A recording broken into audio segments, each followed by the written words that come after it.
The following story takes place back in April of 2010. At the time, I was working as an overnight security guard for a dairy manufacturing facility located in Boyle Heights, California. Having worked there for just about over a year, I had grown accustomed to my job and its surrounding environment. Or so I thought. The facility was part of a decent-sized industrial area. Directly across from this facility sat a housing development surrounded by a small neighborhood.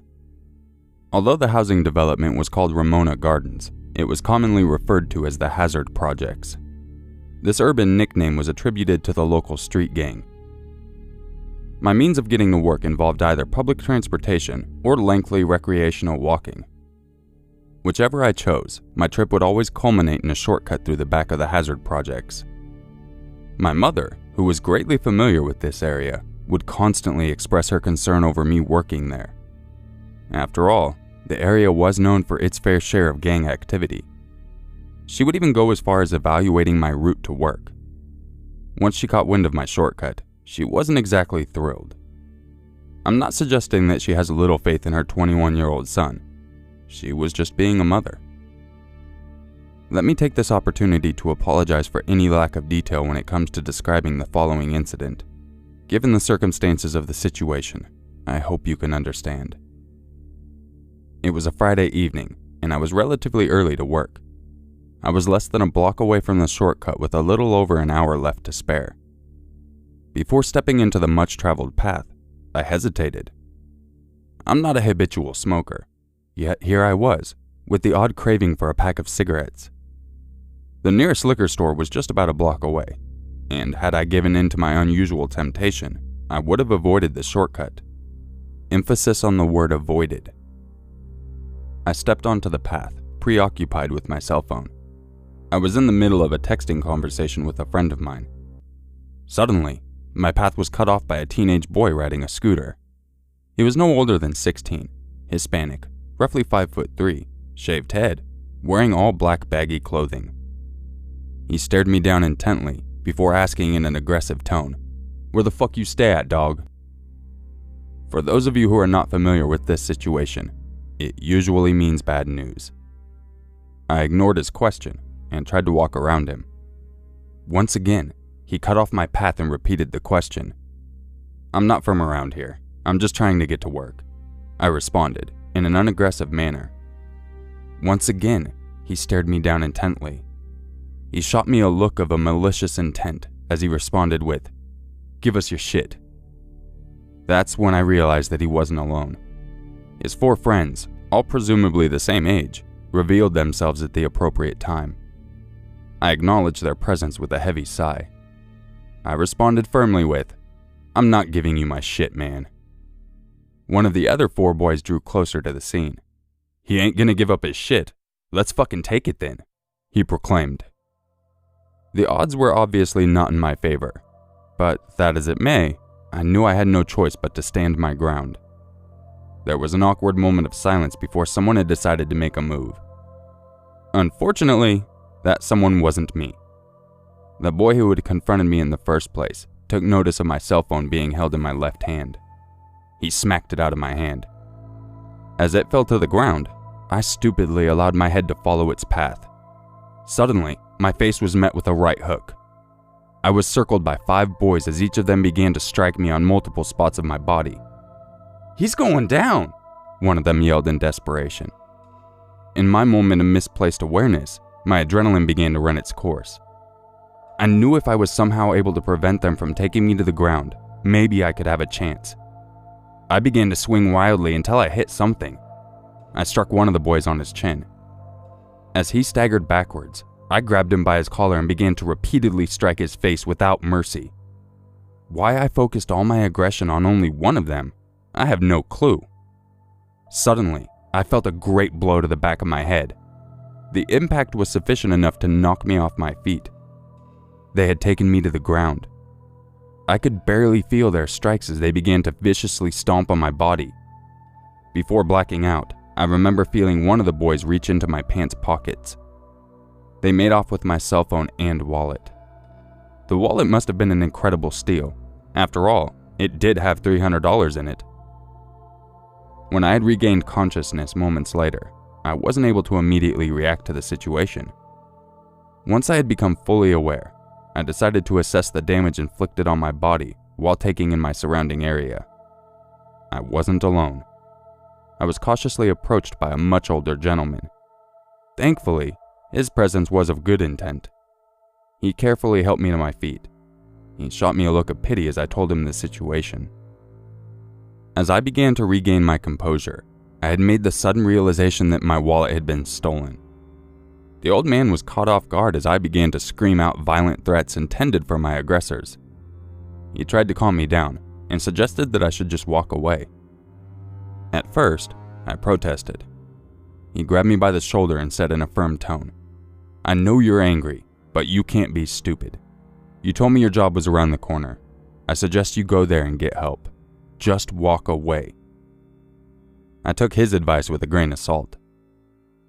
Before going our separate ways, I expressed my deepest gratitude. Before I could even collect my thoughts, I was met with an outrageous, "Fuck you!" The same 5 boys who had attacked me earlier had returned for an encore performance. They wanted my backpack, something both parties had overlooked earlier. Not even 2 minutes earlier, I was ready to fight to retain what was rightfully mine. Let's just say, reality hit me like a ton of bricks. As the 5 boys approached me demanding my backpack, I had realized that I was in no condition to put up a fight. Naturally, I was knocked to the ground. Before taking the backpack, they once again stomped on my body viciously. Getting back on my feet proved to be much more difficult this time around. It didn't help that my sense of equilibrium was completely worth shit. Nevertheless, I had somehow managed to make it to work. In order to gain access to the facility, my coworker would have to unlock the staff entrance gate. Luckily, he had just returned from a perimeter patrol. As he spotted me crossing the street, he approached the gate with a childish smile on his face. Mind you, the streets were dimly lit. When he had noticed my disoriented walking, he assumed I was messing around. Once I stepped into the light, his smile quickly faded. He fiddled with the lock as he began to frantically ask, "What the fuck happened?"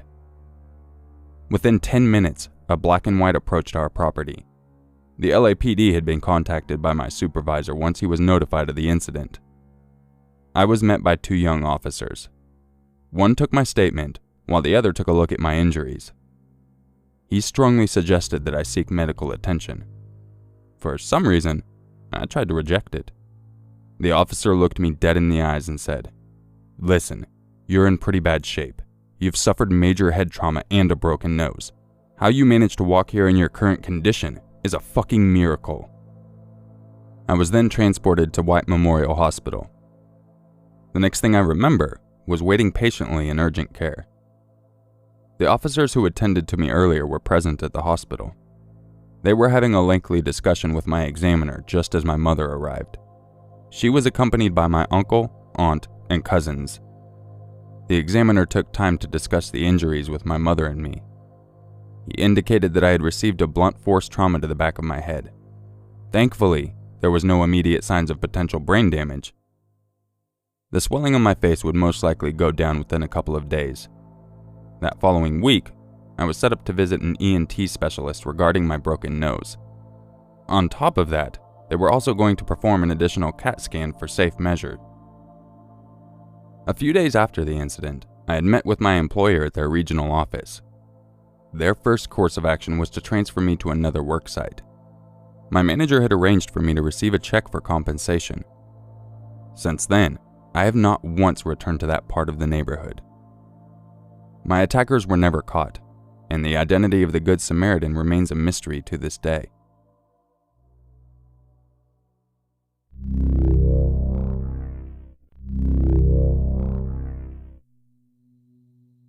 I am a 17-year-old male, living in the Midwest United States. Last year during my senior year, I decided to join the track team in the spring. I wanted to increase my stamina, so I joined the long distance team. Being on the long distance team, I would have to run a couple of miles every practice. Near our high school was a small forest with biking trails that led to a little lake that our track team would run to. As I said before, I was trying to increase my stamina, so I was always farther behind the other runners. The little forest was dense with a lot of wildlife, mostly common deer. To give a quick layout of the trail, imagine a forest that slopes, with a dirt bike trail carved into the side of the slope. As usual, I fell pretty far behind the others. I was exhausted, and I had to stop to rest as I was breathing heavily. As I was taking a break, I heard some twigs snap from behind me. When I turned around, I expected to see a deer, but instead I saw a man at the top of the slope. This man was pretty tall, around 6 feet.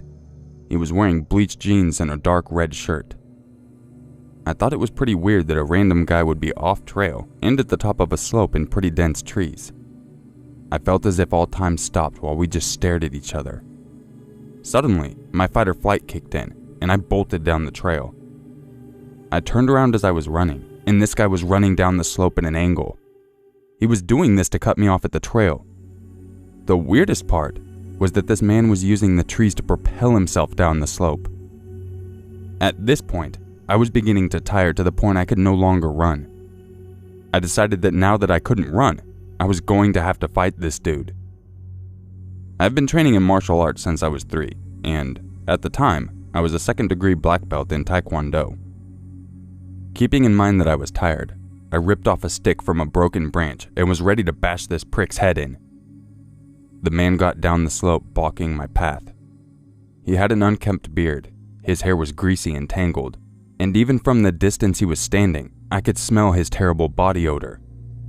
He smiled with yellow and brown teeth, eyes wide, and began to slowly walk towards me. I raised the stick and warned him, "Fuck off!" I will never forget the words that came out of his mouth next. He simply said, "Oh, that's too bad. All I want to do is play." With a yell, I closed the rest of the distance and I brought the stick down as hard as I could. The man moaned and fell back, giving me time to run past him. I ran as fast as I could, crying and in shock. As I neared the end of the woods, my coach was waiting for me. I decided not to tell her what had happened until we got back. I'm not sure what my school did, but for the rest of the track season, we didn't run in those woods again.